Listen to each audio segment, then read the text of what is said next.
মিশো থেকে আসা এতগুলো পার্সেল দিয়ে আজ করতে চলেছি এই রুমটার ডেকোরেশন, আর তার সাথে করতে চলেছি আমাদের ডাইনিং রুমে যে ডাইনিং টেবিল আছে সেটারও ডেকোরেশন। সো হাই, আমি Molly, welcome to my new mini blog, যেখানে আমি বানাচ্ছিলাম new flat shifting series episode 6। তো বেলদা যাওয়ার আগে আমি অনেকগুলো অর্ডার দিয়েছিলাম মিশোতে, সেগুলোই সব চলে এসেছিল আর জমা হয়ে গেছিল। তো ভাবলাম এগুলো নিয়ে আজকে করি আমাদের সেকেন্ড বেডরুমটা একটুখানি অর্গানাইজ। দেখো, একটা বয়সের পরেই কিন্তু প্রত্যেকটা মেয়ের ইচ্ছে হয় একটা সুন্দর সাজানো ঘর হোক, তাই আমারও ছিল।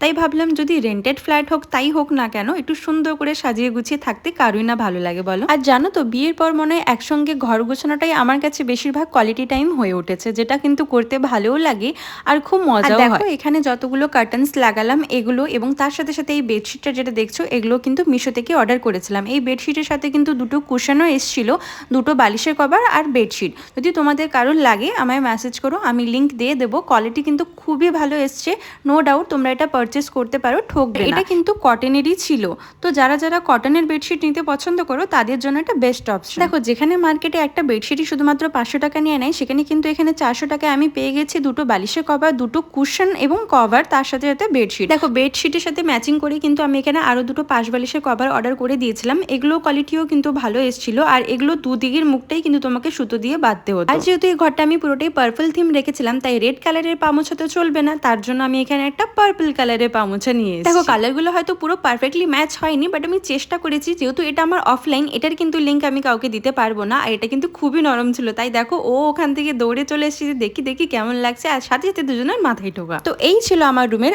আগের এবং পরের ট্রানজেকশন। তো কেমন লাগছে সবাই কিন্তু জানিও রুমটা চেঞ্জ করার পরে।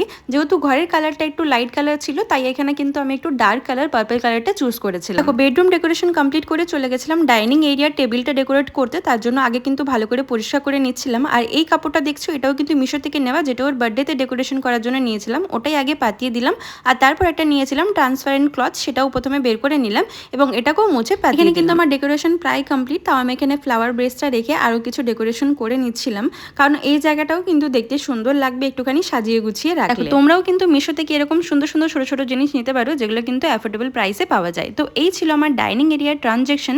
এই জায়গাটাও কেমন লাগছে নিশ্চয়ই জানিও। আর হ্যাঁ, দেখা হবে এরকমই আরেকটা ছোট্ট ব্লগের সঙ্গে। ততক্ষণের জন্য tata, bye bye, good night.